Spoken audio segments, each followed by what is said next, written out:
Olá, sejam bem-vindos e bem-vindas à MF3 Escola de Filosofia. Este vídeo hoje é para outra playlist, a playlist da terapia. Digamos que alimentamos essa playlist não com tanta frequência.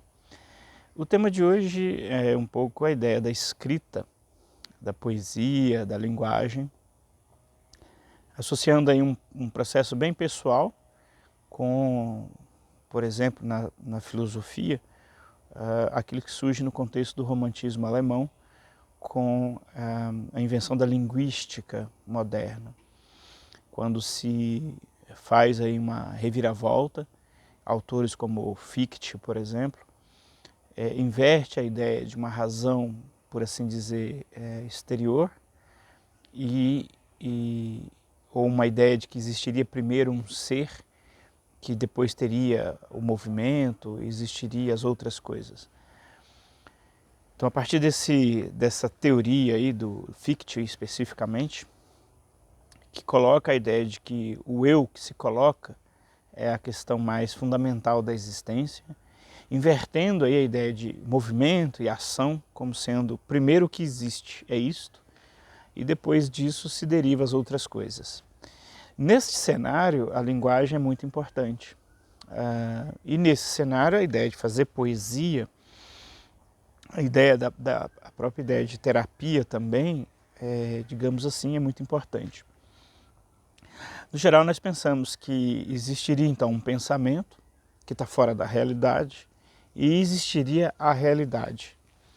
Obviamente que nesse cenário as coisas ficam um pouco mais difíceis digamos assim, de serem pensadas.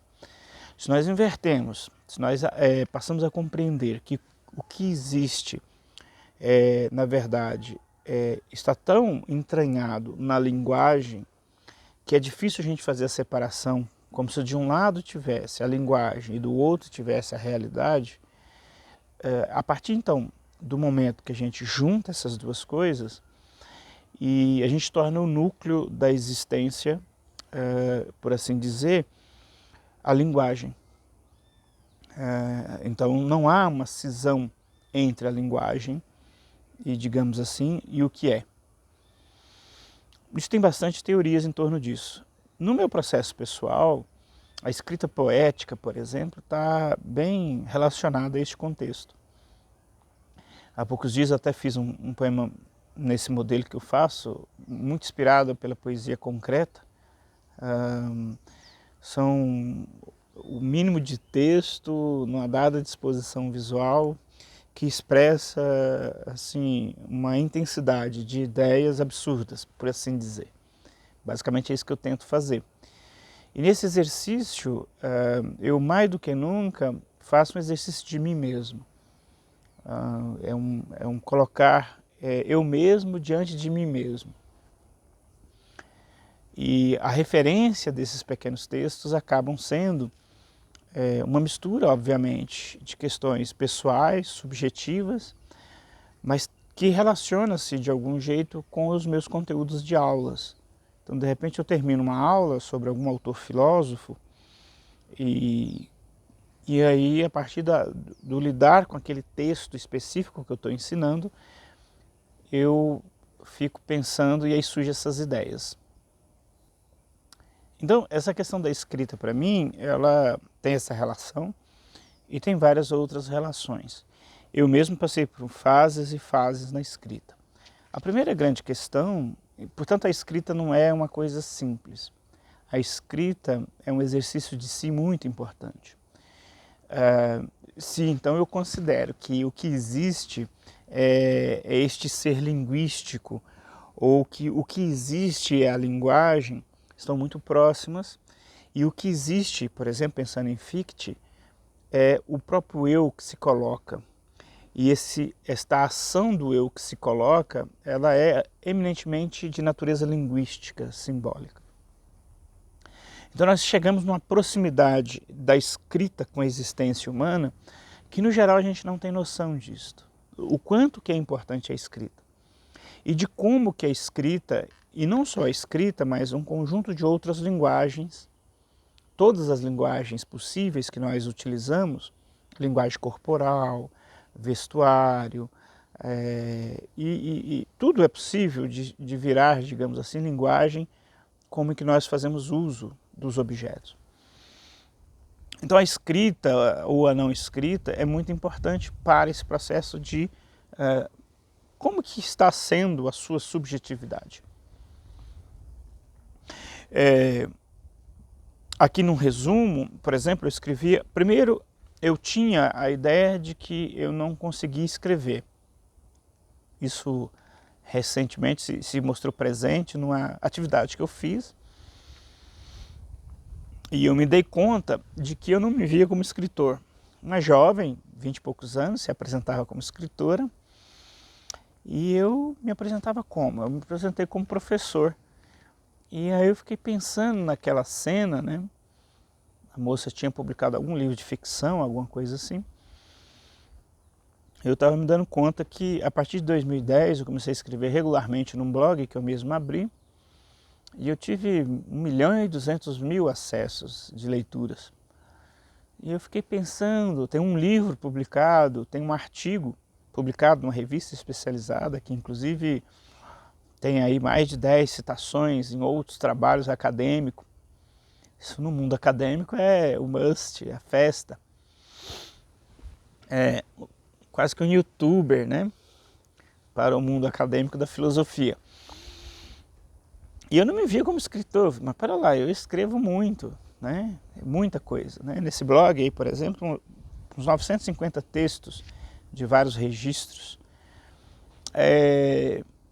E isso é muito interessante, essa descoberta de que eu não me via como escritor. E especificamente no contexto da pandemia, então eu fiz uma migração dos textos maiores para uma dada modalidade de escrita muito curta. Eu tinha pensado fazer textos que começaram meio que brincadeiras de ordem política, já que a filosofia tem uma capacidade de leitura, etc., da realidade. Então eu tentei fazer isso, só que por algum motivo, que eu não sei explicar qual, não teve explicação, eu mudei o registro e passei a fazer uma poesia muito mais ligada às dinâmicas afetivas, portanto pessoal, e ao mesmo tempo universal. Então, esse foi o ponto de equilíbrio que eu consegui entender. E é claro que essa subjetividade, afetuosidade minha é exatamente biográfico, singular e etc. Mas ela conseguiu, que eu também não sei explicar como, uma espécie de universalidade. E eu, então, disse há pouco tempo, na falta de terapia, eu lecionei poesia, as pessoas riem, acham isso fantástico, legal. Mas é verdade, eu não invento nada disso, como diria o Manuel de Barros. Eu não minto, eu invento essas coisas, diria o Manuel de Barros. Inventar no sentido não de mentir, mas de fabricar, né? E eu, então, cheguei a esse ponto aí de criatividade com esses pequenos textos, que concentra uma densidade de informação enorme neles. E aí eu estava falando de linguagem, então que eu escrevia textos mais dissertativos, bem ligados à minha profissão de professor, que você faz a exposição sistemática do assunto. Isso veio passando depois de produzir uma dissertação de mestrado, em 2010, que era assim, um exercício para mim, foi o grande exercício, o grande divisor de água para a escrita, porque até essa dissertação, que deu aí 240 páginas, se não me engano, você tinha aquele pavor, sabe? Mas será que eu consigo escrever isso? Será que eu escrevo algo sistemático tão grande? Eu adotei técnicas, inclusive para mim mesmo, que hoje em dia, quando eu oriento pessoas a escrever dissertações de mestrado, até tese de doutorado e TCCs, eu uso as técnicas parecidas. Desde pendurar o texto em folhas, num varal, por exemplo, e eu faço a leitura em pé do texto para não contradizer quando o texto expande na quantidade, né? Para eu não, nesse parágrafo, nesse capítulo, não contradizer esse, ou nessa seção, não ficar dizendo a mesma coisa, para criar uma linearidade, uma continuidade do assunto, sem repetir, por exemplo. E depois eu descobri que isso é uma técnica do teatro, que foi uma formação que eu fiz lá em 2001, uma pós-graduação que eu fiz, que a escrita e o corpo têm uma relação profunda. Então, ler o texto em pé é mais do que ler o texto em pé, é muito mais coisa aí que nem sei explicar. Mas de modo que todo um desembolamento da escritura, da capacidade de escrever, tem se traduzido para mim e foi se traduzindo numa forma de dizer de mim mesmo. E o estágio atualmente da poesia, eu diria que chegou num estágio muito potente de percepção de mim mesmo. Esse processo ele é a duras penas, existenciais, por assim dizer. Ele não é um processo que eu assisto o programa de domingo e eu vou fazendo ele. Para mim foi um processo bem dramático. E esse processo é dramático, sobretudo na minha subjetividade, na nossa subjetividade, né? Talvez ele não tenha uma dramaticidade exterior. Muitas pessoas a dramaticidade também é exterior. Mas para mim foi um processo assim muito tenso, denso. E saindo então de um texto mais elaborado em termos de prosa, eu passo para a ideia da poesia, e a satisfação tem sido grande porque a poesia me permite um contato mais rápido, mais direto, no núcleo daquilo que eu quero dizer. E eu tenho, obviamente, colecionado um número grande desses pequenos textos, poemas, aforismos. Eu creio que já está próximo a 1000 do ano passado para agora, que eu partilho nas várias redes sociais e etc. E que em algum momento vou organizar na forma de um livro impresso, espero que no fim dessa pandemia. Mas a escrita, então, nesse sentido, para mim funcionou e tem funcionado desde sempre como um processo de ajuste de mim comigo mesmo. Isso que é a questão mais importante. Eu diria ainda, para finalizar essa exposição sobre a linguagem, a escrita como exercício de si, que dados alguns perfis psicológicos, pensando aqui na psicanálise, que descreve a ideia do neurótico, e mesmo aquilo que se trabalha nos grupos, por exemplo, de neuróticos anônimos, a ideia de que o neurótico tem uma relação específica com a ideia da oralidade, com uma ideia da escrita e com uma ideia do tipo de pensamento que ele faz presente na sua cabeça, neste contexto também tem muita coisa a ser dita.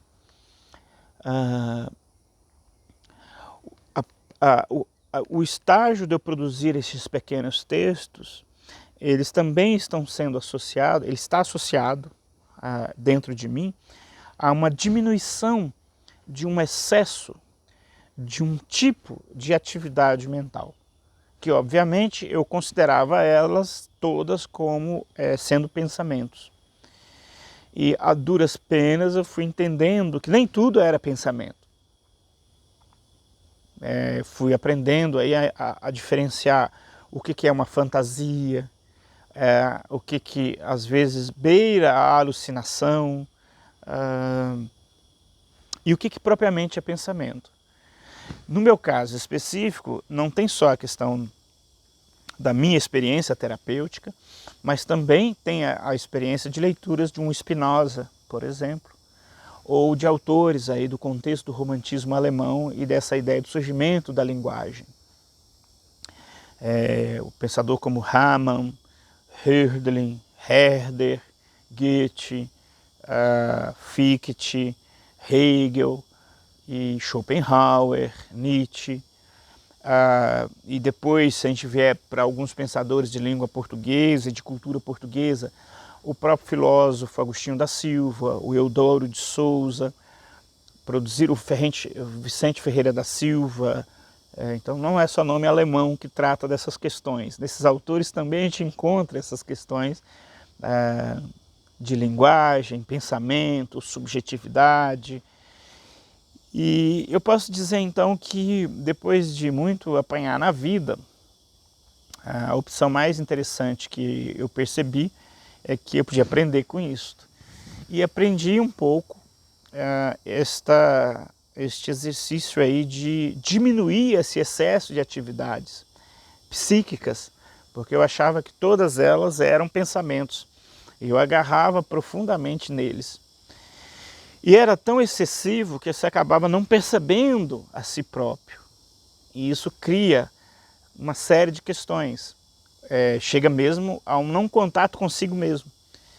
Você fica você não sabe por quê, mas por mais que você pense então e não consegue entender o que é fantasia, alucinação e o que efetivamente que são pensamentos, você se tumultua tanto que você não consegue ver a si mesmo. Você começa a ter um problema de ver a você mesmo, ver o seu corpo, o seu rosto, etc. É o ponto que a gente chega de uma espécie de tumulto desse processo linguístico que você não consegue juntar esta operação mental consigo próprio. E de certa maneira, pelo menos depois de 2017, 18 e 19, eu fui tendo algumas oportunidades, não foram só exercícios linguísticos, inclui, por exemplo, cuidar de cabritos, cuidar de cachorros. Foram várias experiências bem operativas e não mentalistas que conseguiram então me deslocar para um estágio que hoje eu considero muito prazeroso. Obviamente que não está salvo, dá para deitar agora na rede, esquecer. É um processo que continua se exercitando, que continua se, digamos assim, ele continua sendo desafiador, e outras características que deslocam desse contato prazeroso continuam existindo, né? A realidade, os desafios da vida, a pandemia, continuam colocando esses desafios, mas apesar de tanto caos e de uma situação tão difícil para todos nós hoje em dia, em função da pandemia, eu consigo e já venho conseguindo experimentar esses instantes de paz e de tranquilidade há uns 2 anos e meio, 3 talvez. Por mais que existem coisas urgentes a serem feitas para ser resolvidas no plano material, trabalho e etc., que todos, de certa maneira, temos compartilhado essas questões, eu posso dizer que, de um ponto de vista da minha subjetividade, pela primeira vez na vida, eu tenho vivido momentos muito contentes comigo mesmo. Isso tem se traduzido nestes textos que eu continuo publicando e nos projetos que eu tenho me envolvido hoje em dia. Como que todos eles modificaram de qualidade, estratosfericamente mais densa, mais límpida, mais concentrada, e isso se apresenta nas escrituras que eu tenho feito. A escrita como uma face objetiva, concreta, por assim dizer, desta ação, dessa condição que se expressa em movimento. Pensando aqui em Fichte, dizendo que o eu é um eu que sempre se coloca, e esse se colocar é uma atividade permanente. Então hoje, mais do que nunca, para mim mesmo, o meu eu tem se colocado de um modo muito límpido. Esse movimento, por assim dizer, ele criou uma percussão, que é o ritmo do movimento, de um modo que não há vibração, digamos assim, né? O movimento está acontecendo de modo límpido, se eu puder aqui usar uma metáfora para falar disso. Enfim, é um pouco sobre escrita, linguagem, processos terapêuticos e individualização, subjetividade que eu tinha para falar neste vídeo aqui sobre terapia. Forte abraço, até um próximo.